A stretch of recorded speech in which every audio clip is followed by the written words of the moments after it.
Hola a todos y bienvenidos a este debate académico entre dos titanes del pensamiento político del siglo XX, Carl Schmitt y Giovanni Sartori. Por un lado, tenemos a Carl Schmitt 1888-1985, jurista y filósofo político alemán conocido por su teoría del decisionismo, la soberanía y la noción de lo político basada en la distinción entre amigo y enemigo.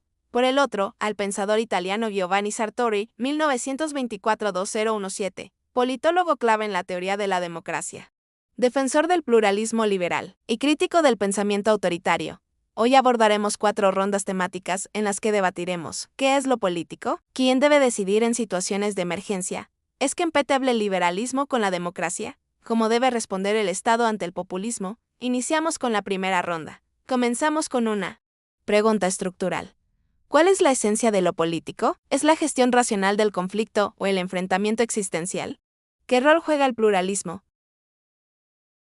Lo político no se define por el contenido de sus fines, sino por la intensidad de una asociación o disociación concreta. Señoras y señores, lo político no es simplemente una dimensión, entre otras, como lo económico, lo jurídico o lo moral. Lo político es el fundamento último del orden social, en tanto expresa la posibilidad real de un conflicto existencial. En mi obra El concepto de lo político, sostengo que el núcleo de lo político es la distinción entre amigo y enemigo. Este enemigo no es alguien que uno odia subjetivamente. Es simplemente aquel cuya existencia representa una amenaza a la identidad del grupo político. Lo político, en consecuencia, no puede reducirse a normas, ni a procedimientos, ni a debates parlamentarios. Se trata de la capacidad de una comunidad de definir lo que la amenaza y decidir sobre su destino. Como un liberalismo y positivismo jurídico intentaron evacuar el conflicto de la esfera pública. Nos vendieron la idea de que todo puede resolverse mediante la discusión racional. Sin embargo, esa pretensión técnica ignora la dimensión existencial de la política, donde el conflicto no siempre es negociable. En última instancia, toda ordenación jurídica presupone una decisión política originaria que no es racional ni neutral, sino afirmativa y excluyente.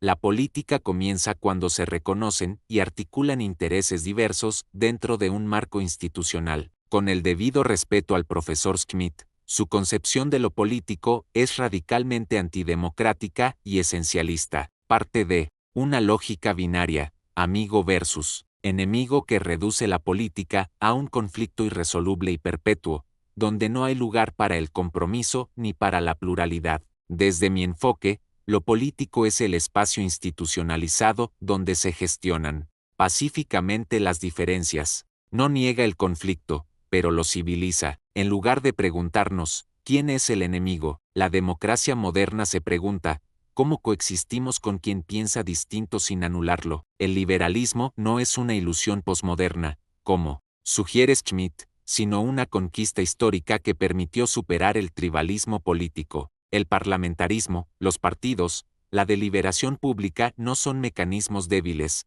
sino instrumentos de racionalización del poder, que canalizan el conflicto hacia soluciones institucionales. Como señalé en Elementos de Teoría Política, la democracia es un método para evitar que el conflicto derive en violencia. La política moderna no es guerra, sino gobierno plural, y eso exige reglas, procedimientos y límites al poder. La democracia no es un campo de batalla, es un sistema de equilibrios. Lo político, para mí, no se define por la enemistad, sino por la capacidad de articular intereses diversos dentro de un marco normativo. Estimado Sartori, respeto su idealismo, pero le respondo con una realidad: cuando el orden colapsa, como en Alemania en 1933 o en cualquier estado fallido, las normas ya no bastan. Entonces emerge la verdadera política. Quien decide en nombre del todo. Usted habla de pluralismo como si fuera natural, pero la historia demuestra que la unidad política no nace de acuerdos, sino de decisiones originarias que excluyen. La democracia liberal vive de supuestos no democráticos, presupone una comunidad homogénea que acepta sus reglas. ¿Y qué ocurre cuando esa homogeneidad se quiebra? Negar el conflicto es preparar el terreno para su explosión. Yo propongo asumirlo y decidir. Lo político es, inevitablemente, una afirmación del nosotros frente al otro. Sin esa frontera, no hay comunidad política. Schmitt confunde lo político con el estado de guerra civil permanente. Su noción de homogeneidad es profundamente peligrosa. La historia que invoca, la de 1933, debería llevarlo a la conclusión opuesta.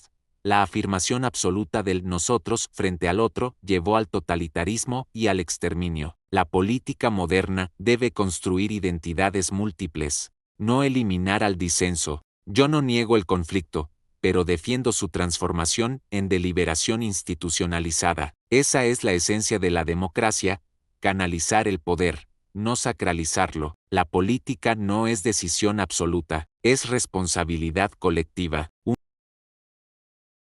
Entramos ahora en el corazón práctico de la teoría política, el estado de excepción. Cuando la norma legal ya no basta para hacer frente a una crisis, guerra, conmoción interna, catástrofe, ¿quién debe tener la última palabra?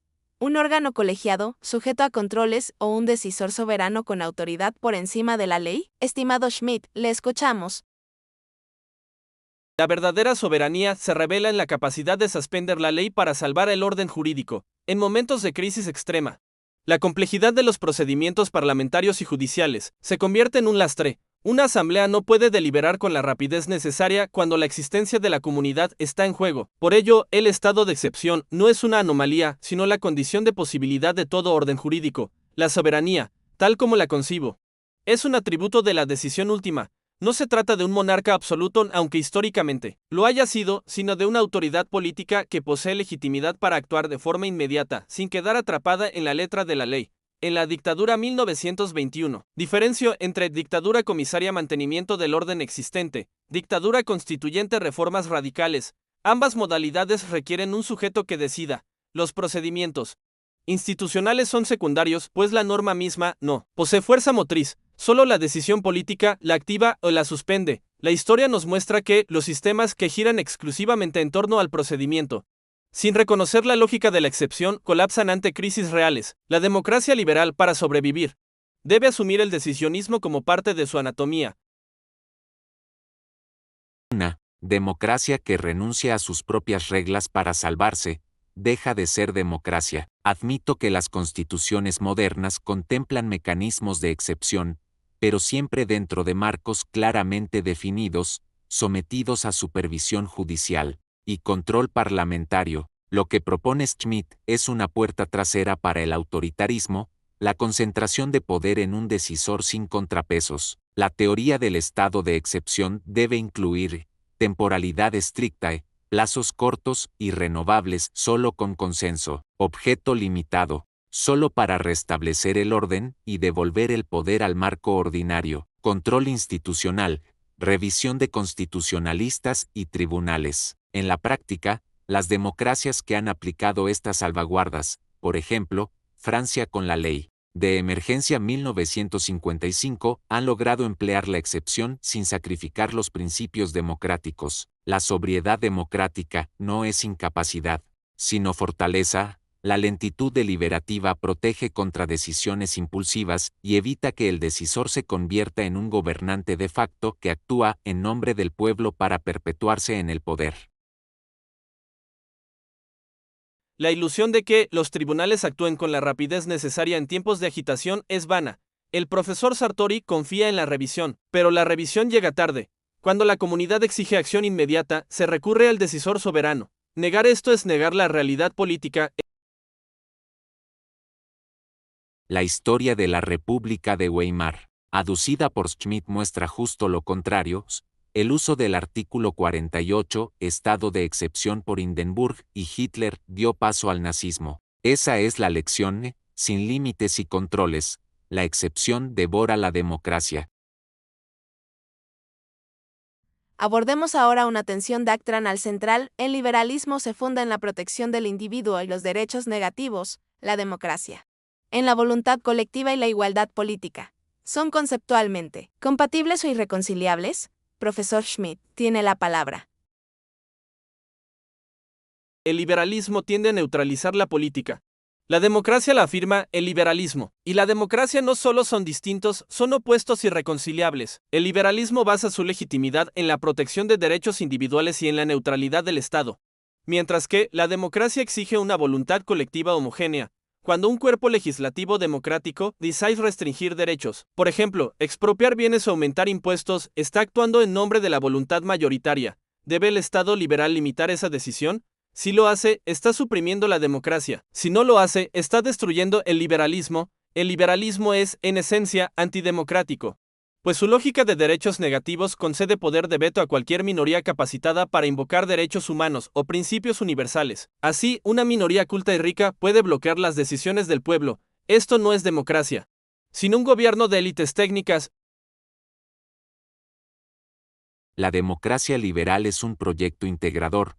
Combina libertad y igualdad en un marco institucional. Le desafío, profesor Schmidt, ningún sistema real ha funcionado sin equilibrar derechos y voluntad colectiva. El liberalismo puro desemboca en anarquía individualista, la democracia pura, en tiranía de la mayoría. La democracia liberal busca ese punto de equilibrio, libertades negativas garantizadas, expresión, propiedad, conciencia, protección de la mayoría mediante mecanismos de rendición de cuentas, contra poderes que eviten abusos de cualquiera de las partes. En los estudios comparados que realicé, sistemas como el británico o el canadiense han demostrado que los parlamentos representativos y tribunales constitucionales pueden convivir de manera complementaria. Esto no es contradicción, sino síntesis dialéctica.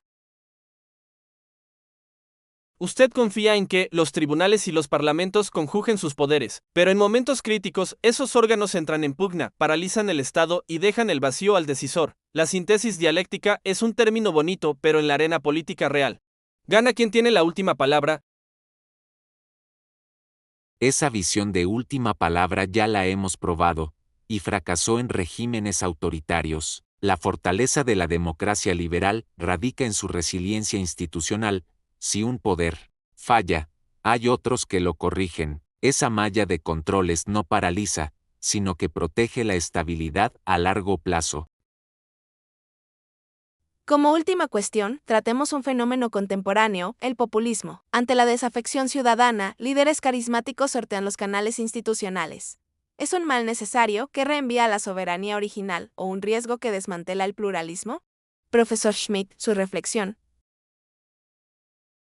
El pueblo auténtico no es un agregado abstracto de individuos, sino una unidad vital. El populismo puede entenderse como la reacción legítima de un pueblo que ya no se ve representado por élites liberales o tecnocráticas, cuando las instituciones se vuelven meros instrumentos de grupos de interés. El liderazgo carismático emerge como forma de reconectar la voluntad popular.